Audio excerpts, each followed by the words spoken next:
नमस्कार साथियों।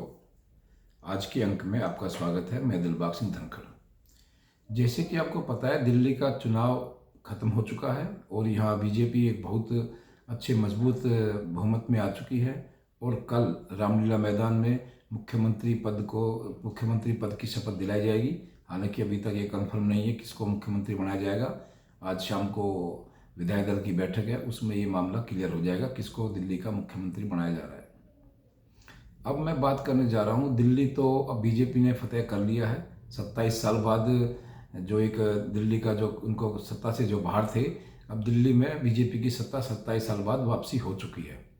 लेकिन अगला अगला जो टारगेट होगा अब वो बंगाल है, क्योंकि बंगाल भी बीजेपी के लिए एक ऐसा सिरदर्द बना हुआ है कि इसकी काट बीजेपी को बहुत दिनों से ढूंढ रही है, लेकिन बीजेपी और शीर्ष नेताओं को इसकी कोई काट मिल नहीं रही है। क्योंकि बंगाल ही एक ऐसा अब इस टाइम जो राज्य बच गया है बीजेपी के उससे शासन की व्यवस्था से, जहाँ की बहुत ही जो व्यवस्था है बहुत ख़राब है। वहाँ पर आपने कई बार देखा होगा चुनाव के समय, तो वहाँ का चुनाव का जो पूरे राज्य का जो चुनावी माहौल है इतना खराब, इतना गंदा हो जाता है कि वहाँ किसी की भी जान माल की कोई सुरक्षा की गारंटी नहीं ले सकता। पिछली बार आपने देखा होगा कि जब लोकसभा के जो विधानसभा के चुनाव हुए थे, उसमें भी काफ़ी हल्ला हुआ था, काफ़ी लोगों को वहाँ मारा गया था, पीटा गया था, घरों से भगाया गया था और चुनाव के बाद तो उन पर बहुत बड़ी आफत टूट पड़ी थी।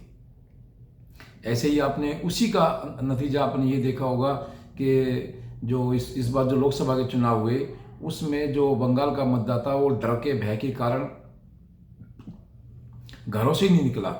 और जो निकला भी तो उनको ये पता था कि अगर हमने बीजेपी को लोकसभा में वोट दे दी है तो कभी ममता का जो शासन है बंगाल में, ममता के जो गुंडे उनको छोड़ेंगे नहीं। और इस वजह से ममता की डर की वजह से काफ़ी लोगों ने जो कि बीजेपी का इस पर वहाँ काफ़ी अच्छा ग्राफ बढ़ने वाला था, और वहाँ बहुत लोगों ने ममता को ही वोट दे दिया, टीएमसी को, और बीजेपी की सीटें वहाँ जो पहले 18 थी उससे भी घट गई। लेकिन मैं ये कह रहा हूँ कि इस बार जो बीजेपी ने अभी जो एक सिस्टम जो व्यवस्था जो बनानी शुरू की है, खासकर संघ ने अभी से वहाँ 1 साल अभी चुनाव में है, 26 में चुनाव होगा वहाँ, लेकिन अभी से संघ ने वहाँ सिस्टम व्यवस्था बनाना शुरू कर दिया है कि क्योंकि संघ ही एक ऐसा आरएसएस एक ऐसा मजबूत जो एक व्यवस्था है जो कि देश की दिशा बदल सकता है। देश का समाज निर्माण का कार्य भी आरएसएस या संघ के द्वारा किया जा सकता है। तो इसी को देखते हुए कई दिन पहले मोहन भागवत जी का एक वर्धमान में एक रैली की गई थी। उसमें भी उन्होंने स्पष्ट बोला था कि भाई हिंदू ही ज़्यादा जिम्मेदार है देश और समाज के निर्माण के लिए, उसी से ज़्यादा उम्मीद की जा सकती है और उसी से हम अपेक्षा भी करते हैं।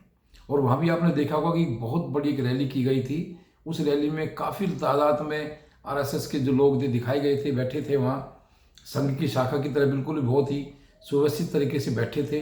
हालांकि उस रैली के लिए भी जो संघ को कलकत्ता हाई कोर्ट तक जाना पड़ा, क्योंकि ममता बनर्जी ने उनको वहाँ परमिशन नहीं दी थी रैली करने के लिए।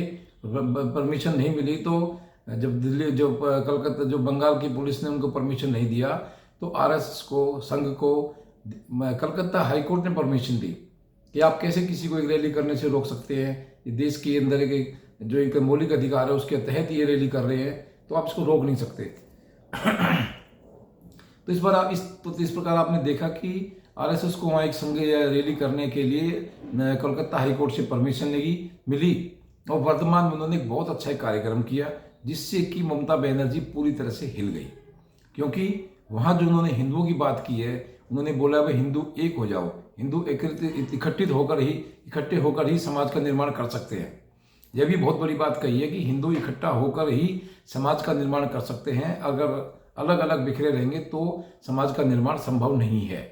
तो इस चीज़ को देखते हुए वहाँ एक चुनावी माहौल है जो बिल्कुल सिस्टम चुनाव का जो एक वातावरण बनना शुरू हो गया। आप देखेंगे 26 का चुनाव है, लेकिन 1 साल पहले ही बीजेपी ने, आरएसएस ने वहाँ अपना सिस्टम व्यवस्था बनानी शुरू कर दी है। क्योंकि कलकत्ता भारतीय जनता पार्टी के लिए एक बहुत ही मुश्किल का एक ऐसा राज्य है जहाँ बीजेपी आज तक वैसे कभी आई नहीं है, लेकिन बीजेपी को केवल एक यहीं से बहुत ज़्यादा चुनौती मिल रही है। हालांकि ममता बनर्जी ने भी काफ़ी अरविंद केजरीवाल का समर्थन किया था दिल्ली के चुनाव में, अखिलेश यादव ने भी किया था, लेकिन ये सबका जो समर्थन भी केजरीवाल को बचा नहीं पाया और दिल्ली में से आम आदमी पार्टी बिल्कुल साफ हो गई। तो इस बार मुझे लगता है कि अब दिल्ली में आम आदमी पार्टी साफ होने के बाद अब शायद बंगाल में टीएमसी की बारी है, क्योंकि टीएमसी का जो शासन व्यवस्था है उससे वहाँ काफ़ी जो एक जो लोगों में रोष है, उन लोगों में काफ़ी गुस्सा है। खासकर लोग वहाँ डर के बारे में बोल नहीं पाते हैं, लेकिन अंदर अंदर उनको बहुत ज़्यादा डर है।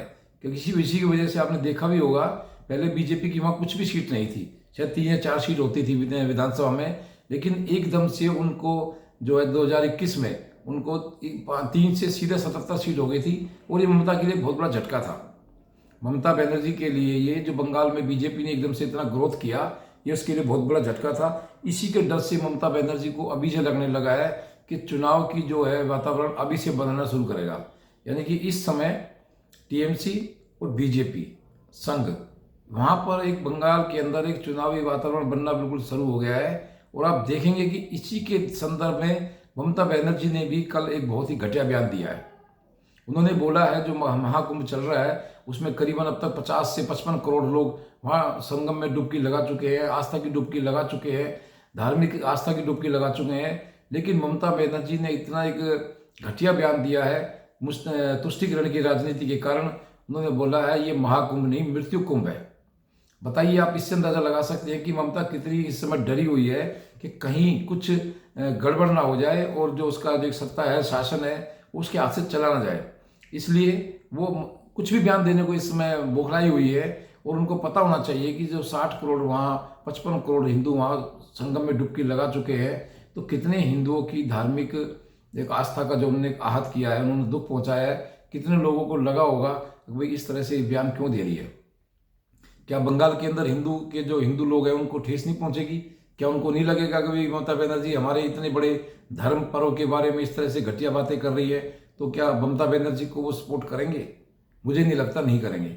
बिल्कुल ममता बनर्जी को बिल्कुल सपोर्ट नहीं करेंगे, क्योंकि ये केवल हिंदुओं के धर्म पर ही हमेशा हमला करती है। बाकी किसी और धर्म पर हमला करने की इसमें ना हिम्मत है ना ताकत है। वहाँ केवल ये बड़बड़ कर सकती है।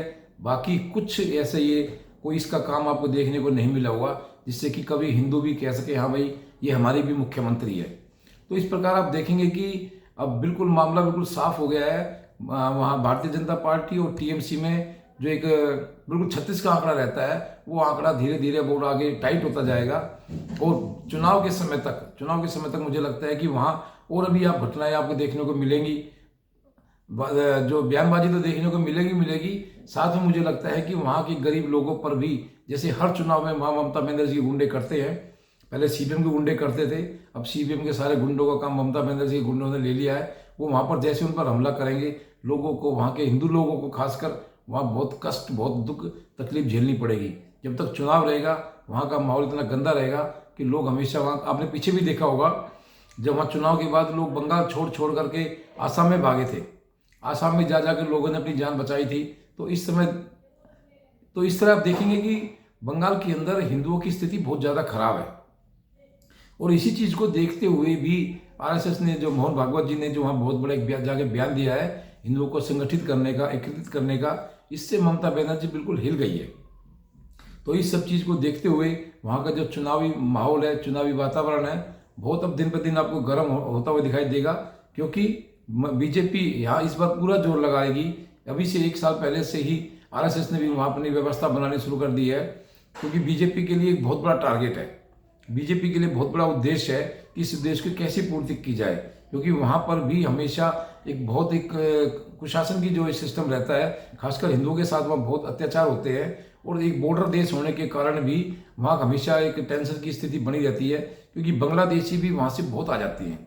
बांग्लादेशी भी वहाँ से बंगाल के अंदर से घुस करके और हमारे देश की जो एक अर्थव्यवस्था और हमारे शासन व्यवस्था पर काफ़ी बड़ा एक ये प्रहार है, चोट है।